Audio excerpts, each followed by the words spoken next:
Hello everyone, I am आशी और आज का हमारा टॉपिक है दी कार्बोनेट सिस्टम। ओके, सो इससे पहले वाली वीडियो में हमने सॉल्युबिलिटी के बारे में पढ़ा था, solubility of gases in water. आज का टॉपिक है कार्बोनेट सिस्टम, जो कि हम डिटेल में पढ़ेंगे। सो कार्बोनेट सिस्टम बेसिकली एक ओशियनोग्राफी का टॉपिक है। तो जो वाटर बॉडीज़ हैं जैसे कि ओशियंस, सी वाटर, इन सब में ही कार्बोनेट सिस्टम का यूज़ होता है। ठीक है, कैसे यूज़ होता है तो वो हम आज देखेंगे। One of the most important system in the oceans is the CO2 carbonate system. ठीक है, ओशियंस में एक बहुत ही इम्पोर्टेंट सिस्टम है carbonate system, a buffering system that helps to maintain the pH of sea water to within a narrow range. ठीक है, इसको हम बफरिंग सिस्टम भी कहते हैं, जो कि हेल्प करता है pH सी वाटर के pH को मेंटेन करने में। ठीक है, with in a narrow range, ये ओशियन या सी। ठीक है, इसके pH को मेंटेन करने के लिए क्या है, कार्बोनेट सिस्टम है और बफरिंग सिस्टम भी कहते हैं। वाटर का जो pH होगा उसको मेंटेन करने के लिए, ना तो वो एसिडिक हो ना तो वो बेस हो। अब pH को मेंटेन करने की क्या ज़रूरत है, क्योंकि जैसे कि हम सब जानते हैं ओशियंस और सी में जितने भी ऑर्गेनिज्म होंगे, अगर वहाँ का pH लो होगा, मतलब 4-5 से कम होगा, तो ऑर्गेनिज्म को प्रॉब्लम होगी एग्जिस्ट करने में। ठीक है, ओशियन में रहने में प्रॉब्लम होगी, पानी कैसा हो जाएगा, एसिडिक हो जाएगा और वो एग्जिस्ट नहीं कर पाएंगे। ओके, इसलिए ज़रूरी है वाटर का pH मेंटेन रहना, ताकि जो जितने भी ऑर्गेनिज्म हैं उन्हें दिक्कत ना हो रहने में। ठीक है, CO2 gas combine with water rather rapidly in millisecond to form carbonic acid. CO2 gas क्या है, वाटर से बहुत जल्दी कंबाइन करती है, मतलब वाटर से बहुत जल्दी रिएक्ट करती है और क्या बनाती है, कार्बोनिक एसिड बनाती है। ठीक है, कितने जल्दी रिएक्ट कर सकती है, इन मिली सेकेंड्स, मतलब सेकेंड से भी जल्दी, 1 सेकेंड से भी जल्दी CO2 वाटर से कंबाइन करेगी, रिएक्ट करेगी और क्या बनाएगी, कार्बोनिक एसिड बनाएगी। ठीक है, CO2 system is mainly regulate by the acid base chemistry of the carbonate system. CO2 system mainly regulated होगा किसके द्वारा, एसिड बेस केमिस्ट्री के कार्बोनेट सिस्टम की। और pH कितना होना चाहिए, 6 to 8.5 तक pH होना चाहिए वाटर का। ठीक है, तभी वो कैसा माना जाएगा, मेंटेन pH होगा उसका, जब 6 से 8.5 तक रहेगा। ठीक है, hydration of CO2, hydration of CO2 क्या है, जब CO2 H2O से वाटर से रिएक्ट करेगा। ठीक है, और क्या बनाएगा, CH2CO3। जैसे CO2 ने रिएक्ट किया तो क्या हमें मिला, H2CO3। ओके, KH क्या है, हेनरी लॉ कांस्टेंट। ठीक है, पिछली वाली वीडियो में हमने हेनरी लॉ कांस्टेंट के बारे में पढ़ा था। तो KH क्या है, हेनरी कांस्टेंट, और ये हमें क्या मिला, H2CO3, किससे, हाइड्रेशन ऑफ CO2 से। ओके, और इसकी वैल्यू कितनी है, 1.5 10⁻⁻3, ये इसकी वैल्यू है और ये इम्पॉर्टेंट है, याद रखनी है। Okay, Henry constant equal H2CO3 equal value क्या है, 1.5 × 10⁻⁻3। ओके, नेक्स्ट है equilibrium state of carbonate system.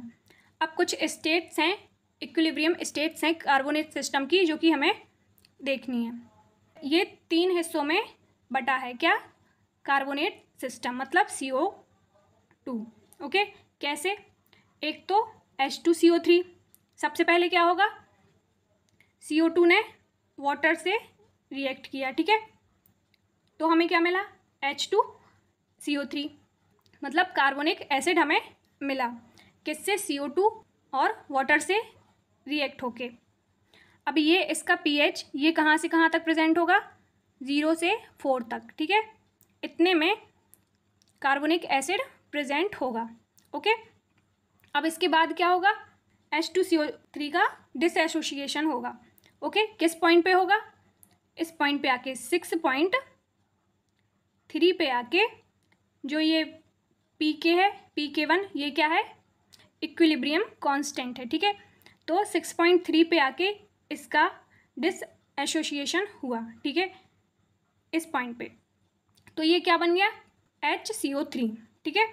इसमें एक H आयन रहा और HCO3 अलग मिल गया, ओके।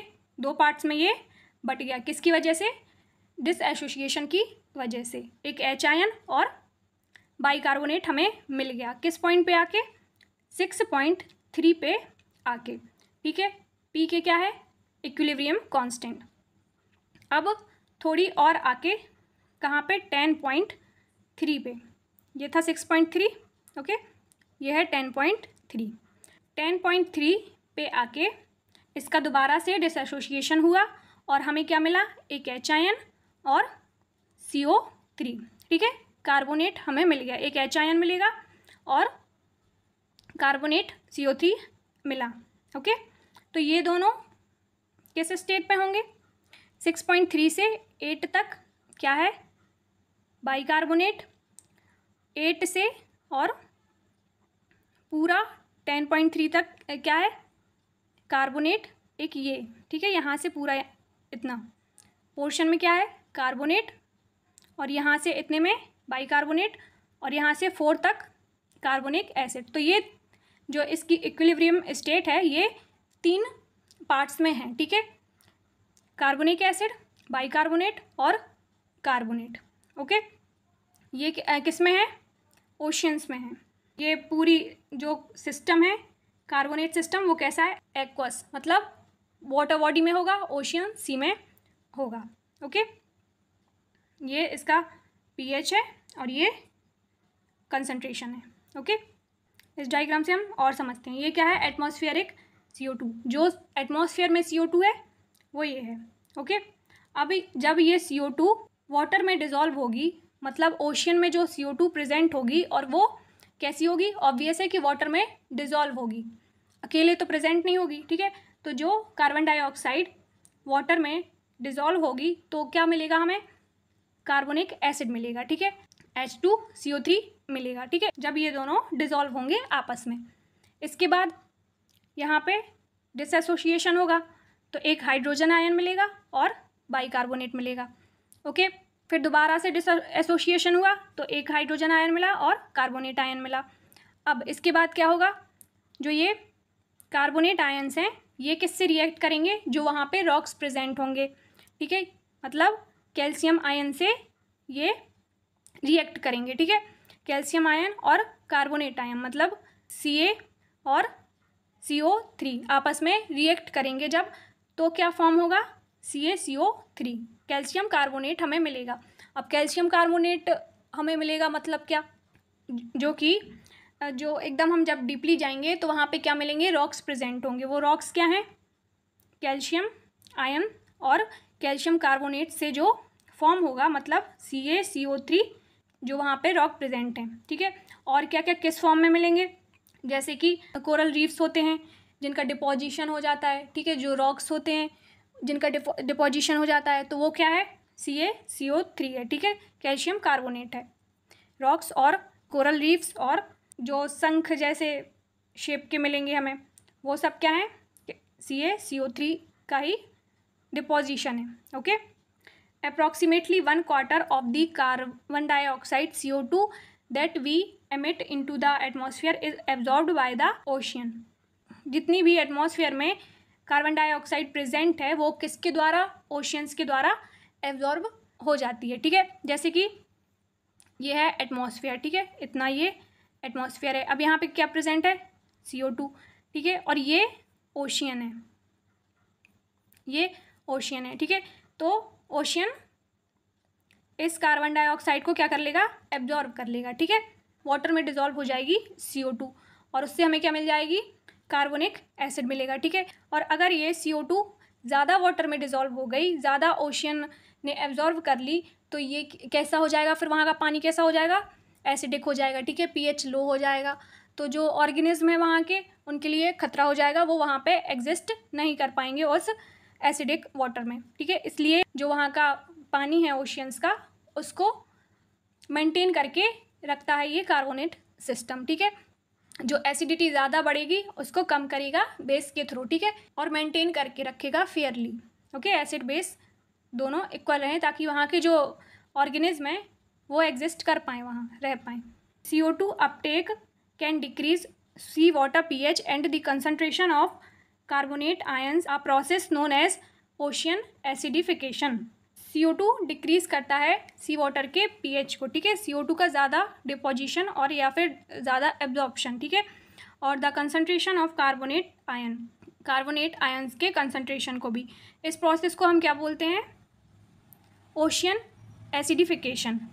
जब CO2 का लेवल ज़्यादा हो जाए ओशियंस में, वाटर में, तो फिर उस प्रोसेस को क्या बोलेंगे? मतलब pH क्या हो रहा है? डिक्रीज़ हो रहा है, तो उसी को हम बोलेंगे ओशियन एसिडिफिकेशन, मतलब एसिड का इंक्रीज़ होना। Okay, total CO2 equal 3 parts में मिलेगा। कौन कौन सी? H2CO3, HCO3 और CO3। बट एल्काइलिनिटी कितनी होगी? HCO3 + 2CO3। जैसे कि हमने उस ग्राफ में देखा था, क्या था उसमें? कुछ ऐसा ग्राफ था, ठीक है। तो यहाँ पे क्या था? H2CO3, ठीक है, और यहाँ पे था HCO3 और यहाँ था CO3, ठीक है। तो ये जो HCO3 था ये कितना था?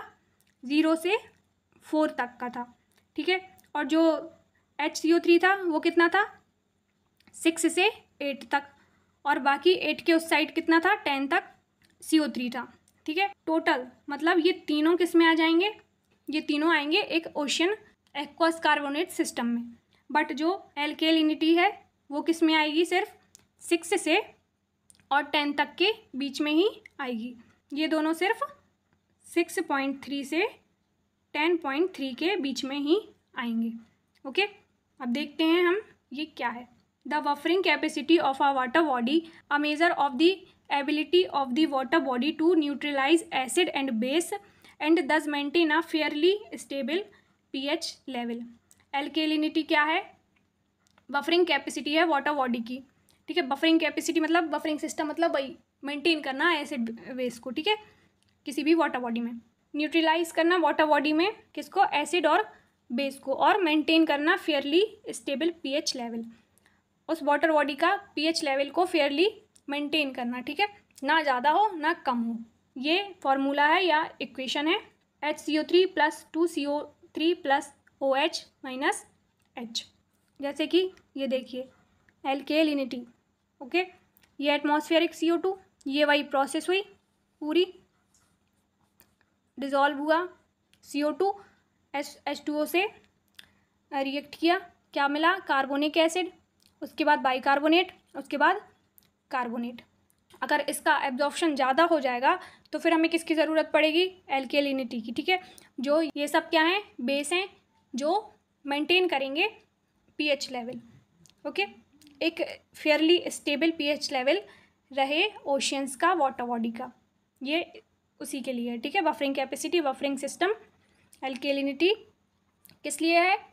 कि किसी भी वाटर बॉडी का, ओशियन का, सी का जो pH लेवल है वो मेंटेन रहे, एसिडिटी ज़्यादा इंक्रीज़ ना हो, और वहाँ के जो ऑर्गेनिज्म हैं वो अच्छे से एग्जिस्ट कर सकें।